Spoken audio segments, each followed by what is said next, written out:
Innerhalb der letzten 30 Jahre sind 50% der Korallen gestorben und 29% des Great Barrier Reefs sind eben abgestorben. Wenn wir uns vergegenwärtigen, dass der Great Barrier Reef die größte lebendige Struktur auf dem Planeten ist, die einzige auch, die man aus dem All wahrnehmen kann, ist das schon, und sie erstreckt sich über 14 Breiten und 10 Längengrade, ist das eine eindrückliche Sache. Die Ozeane nehmen uns nicht nur einen beträchtlichen Teil des CO2 ab, denn CO2 fängt auch Hitze ein, sondern die Ozeane absorbieren nämlich sagenhafte 93% dieser Hitze. Wissenschaftler sagen, dass wenn sie das nicht tun würden, wäre die Durchschnittstemperatur auf unserem Planeten bei 68 Grad. Die Ozeane stellen uns das Süßwasser bereit. Das Süßwasser wird immer wieder durch das salzige Wasser in den Ozeanen gereinigt, durch den Wasserkreislauf, den uns auch Frau Ulrich so wunderbar erklärt hat. Und dann kommt das dann über die Winde und über das Wetter dann wieder zu uns zurück, regnet ab. Aber das Salz in den Ozeanen ist ein riesiger Reiniger und ist essentiell wichtig, dass wir überhaupt das Süßwasser für uns zur Verfügung haben. Das sind die größten Süßwasser eigentlich Aufbereiter und Speicher auf unserem Planeten. Die Meere, Ozeane sind für mehr als 1 Milliarde Menschen die primäre Nahrungsquelle. Dieser Raubbau hat dazu geführt, dass die Populationen auch massiv reduziert wurden. Beispielsweise die großen Raubfische, die Thun- und Schwertfische und die Segelfische, das ist eine Reduktion von 75% zu verzeichnen. Und auch die Artenvielfalt hat massiv abgenommen. Laut der Roten Liste hat sich in den letzten Jahren dieses Artensterben verdoppelt. Und in den letzten 50 Jahren, seit 1950 oder 60 Jahren, sind 65 bis 90 marine Arten ausgestorben. Das Problem bei der Fischzucht ist allerdings, dass für 1 Kilogramm Zuchtfisch durchschnittlich 4 Kilogramm Fischmehlfutter gefüttert werden muss.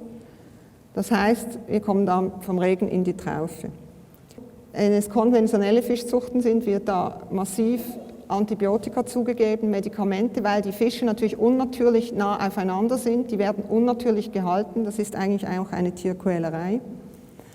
Der Omega-3-Gehalt beispielsweise von gezüchtetem Fisch, der auch mit pflanzlichem Futter gefüttert wurde, ist deutlich reduziert. Wenn wir verantwortungsvoll und nachhaltig fischen, müssten wir gar keinen Fisch züchten auf diese Art und Weise.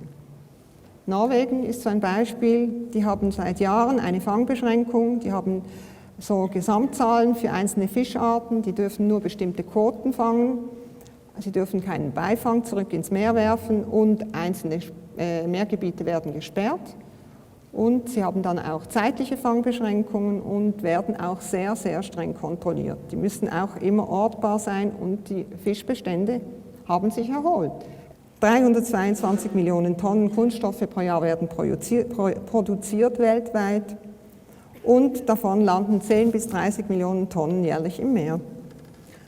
140 Millionen Tonnen Plastik treiben nach wissenschaftlichen Schätzungen in den Ozeanen und 80% von dieser Verschmutzung kommt vom Festland. Und es gibt Schätzungen, die uns voraussagen, dass im Jahr 2050 mehr Plastik als Fische in den Ozeanen schwimmen wird. Wenn wir uns jetzt vergegenwärtigen, 1/3 stammt aus Verpackungen und 95% dieses Verpackungsmaterials aus Plastik wird nur einmal genutzt. Und noch ein kleines Beispiel mit diesem Coffee to go, das ja eigentlich überall jetzt praktiziert wird. Allein in Deutschland werden 320.000 Becher pro Stunde konsumiert von diesen Bechern. Und nur jeder 4. Becher überhaupt wird recycelt. Wir sind wirklich aufgerufen, da eine Änderung vorzunehmen, weil die Natur einfach nicht mehr mit diesem Müll umgehen kann. Es ist unmöglich, diesen Müll zu verarbeiten oder irgendwie zu integrieren.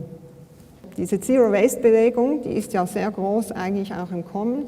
Und es gibt eine Dame, die heißt Bea Johnson, das ist eine Französin, die lebt in Amerika und die produziert mit ihrer 4-köpfigen Familie pro Jahr, sage und schreibe, ein solches Einmachglas, nur ein solches Einmachglas voll. Abfall. Und ich denke, wenn wir uns das anschauen, dann ist doch da dazwischen ganz viel möglich. Also ich finde, das ist so, das zeigt uns auf das Spektrum, dass wir wirklich sagen können, okay, wir können irgendwo anfangen, irgendwelche Schritte zu tun und etwas zu verändern.